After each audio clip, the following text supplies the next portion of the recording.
नमस्कार दोस्तों। जैसा कि आप सभी जानते हैं कि लॉजिकल रीजनिंग के अंदर पूछा जाने वाला एक ऐसा टाइप है जिसमें बहुत सारे लोगों को प्रॉब्लम होती है। लॉजिकल रीजनिंग के मेन चार टॉपिक जो होते हैं: कथन और पूर्वधारणा, कथन निष्कर्ष, कथन तर्क और कथन कार्यवाही। सबसे पहले आज हम उसी के ऊपर डिस्कस करने वाले हैं कि इनका जो कॉन्सेप्ट होता है वो कैसा होता है, किस टाइप से हम क्वेश्चंस को पकड़े या उसको समझें ताकि हमारा जो निष्कर्ष है, चाहे पूर्व धारणा हो या तर्क हो, सही निकले। ठीक है, चलिए तो वीडियो को शुरू करते हैं। आप इंस्टाग्राम टेलीग्राम पर हमसे जुड़ सकते हैं, लिंक वीडियो की डिस्क्रिप्शन में मिल जाएगा। हमारा कॉन्टेक्ट नंबर भी आपको वहीं मिल जाएगा। कोई प्रॉब्लम होने पर आप हमें वहां मैसेज कर सकते हैं या फिर आप कमेंट कर देंगे। अगर कोई चीज या कोई बात आपको समझ नहीं आई या पूछनी हो तो आप कमेंट कर सकते हैं। देखो, सबसे पहले आते हैं कथन और पूर्वधारणा पर। मैं सबसे पहले ही आपको ये क्लियर कर दूं कि आज का जो टॉपिक है ना, मैं क्वेश्चंस बहुत सारे नहीं करवाऊंगा। मैं आपको कॉन्सेप्ट सिखाने के बाद क्वेश्चंस की प्रैक्टिस जरूर करवाऊंगा, कैसे किस टाइप के क्वेश्चंस आएंगे। बट पहले आपको उदाहरण या कुछ एग्जाम्पल के साथ आपको पहले कॉन्सेप्ट सीखना बहुत जरूरी है। ठीक है, चलिए डायग्राम के साथ कुछ शुरू करते हैं। मान लीजिए मैं आपको कुछ ऐसा कह दूं कि एक लड़का है यहाँ पर और एक लड़का है यहाँ पर। हमेशा हर एक आपको कॉन्सेप्ट में दो लड़के रहेंगे, दो या दो से ज्यादा भी लड़के हो सकते हैं। कहने का सिर्फ इतना मतलब है कि आखिर ये पूर्वधारणा निकालता कौन है, कथन कार्यवाही जो होती है, कार्यवाही करता कौन है, तर्क बताता कौन है। ठीक है, मान लीजिए कि ये है कोई पूर्वधारणा की हम बात कर रहे हैं, तो ये है आप खुद को यहां पर रख के समझना। आप खुद है ये, और आप हैं वक्ता। वक्ता मतलब होता है भैया स्पीकर, जो बोलता है वो। ठीक है, आप किसी को कुछ कह रहे हैं, यार आज तो ऐसा हो गया, आज तो वैसा हो गया, ऐसा हो जाना चाहिए, भारत देश में ऐसा होना चाहिए, कुछ भी, उसे कहा जाता है कथन। आप जिस चीज को किसी से भी कोई बातें कर रहे हो तो उसे कहा जाता है कथन। आपके क्वेश्चन में भी कथन रहता है, निष्कर्ष, पूर्वधारणा, तर्क, कार्यवाही सब रहता है। तो कथन आप ही किसी से कह रहे हैं।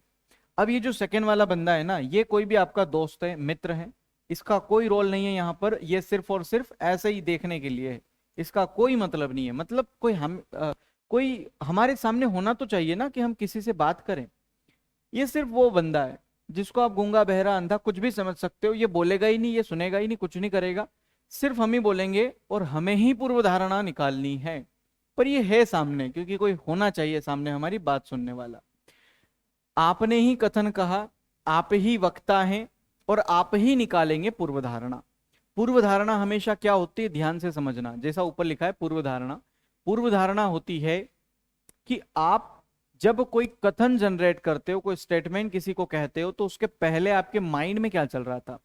जैसे कि बहुत सी बार आपने ये डायलॉग सुना होगा या ये बात सुनी होगी कि हमेशा सोच समझ कर बोलो। क्यों कहा गया है ये सोच समझ कर बोलो? क्योंकि जब आप कुछ सोचते हो तो जो सोच रहे हो ना, सबके सब नहीं बोल देते हो। जब किसी के सामने आप प्रेजेंटेशन देते हो, देखो एक होती है हमारी रफ कॉपी और एक होती है फेयर, है ना। आपने भी 10th तक बनाई होगी, 12th तक बनाई होगी। तो रफ कॉपी में इतना बेकार लिखा होता है कि कोई देख ले तो उसको समझ में नहीं आता। तो क्या वो सारा की सारा डेटा हम फेयर में भी लिख देते हैं? नहीं, क्योंकि सर रफ अलग हो गया, फेयर अलग हो गया। तो वैसे ही यहाँ पर क्या होता है कि हमारे दिमाग में बहुत सारी चीजें चल रही होती है जो हम पूर्व धारणा होती है हमारी। पर जब हम किसी को कथन के रूप में कहते हैं ना, तो वो कोई पॉइंट वाली बात होती है या कोई स्टेटमेंट, सिंपल सी बात होती है। तो वही है कि कथन जब आप कह रहे हो किसी से, तो उसके पीछे बहुत सारी धारणाएं हैं, बहुत सारी बातें सोच रखी है। वो जितनी भी बातें सोच कर ये बात कहिए, वो जितनी भी बातें सोच रहे थे वो सारी की सारी पूर्व धारणा है।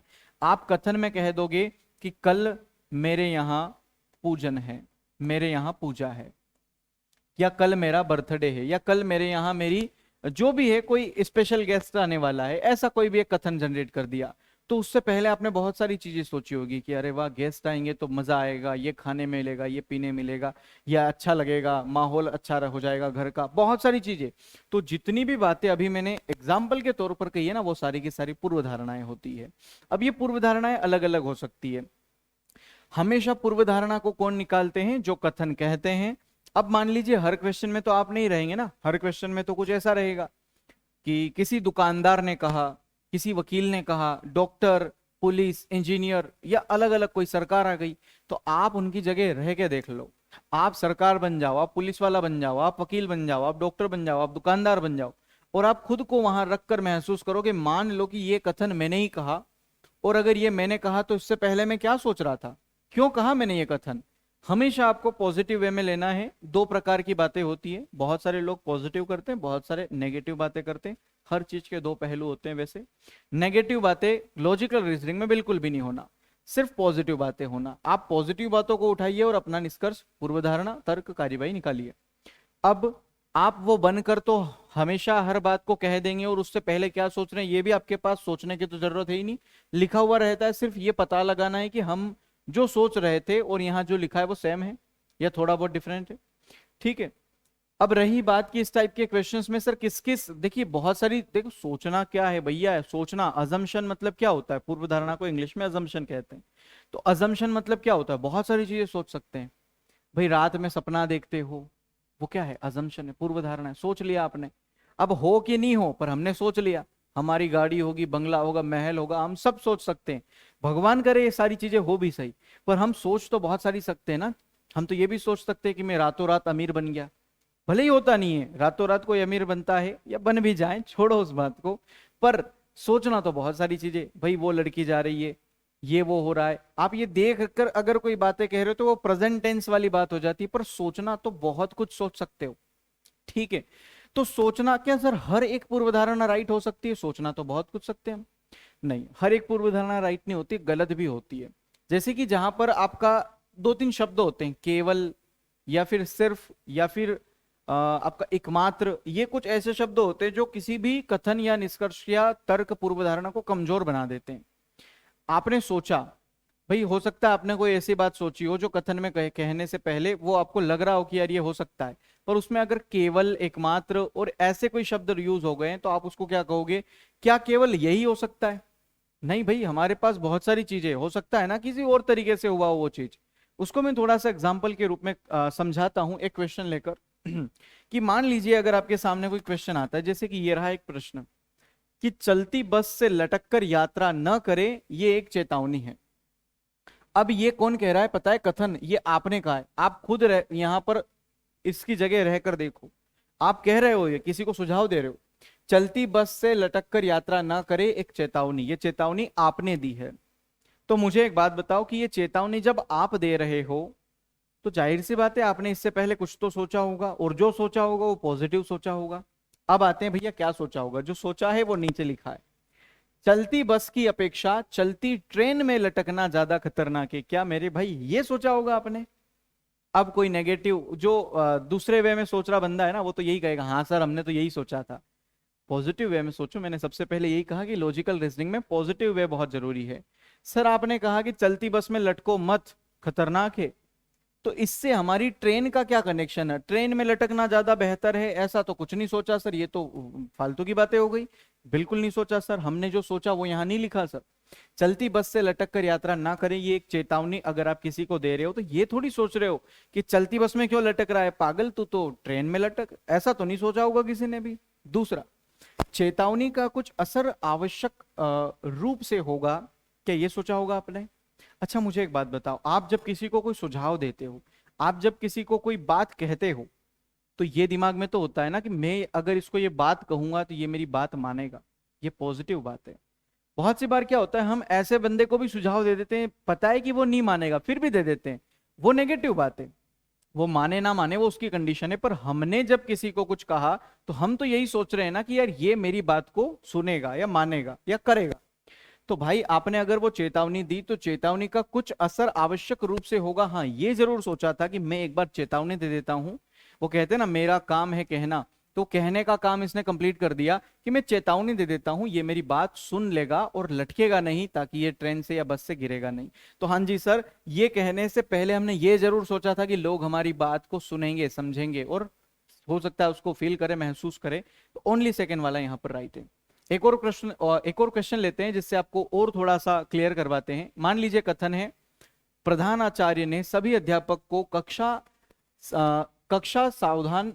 में होगा, यहाँ पर प्रधान आचार्य ने सभी अध्यापकों को कक्षा में सावधान होने के लिए निर्देश दिए, क्योंकि कुछ विद्यार्थी दूसरे विद्यार्थियों को परेशान करते हैं। होते हैं ना बहुत सारे शरारती विद्यार्थी।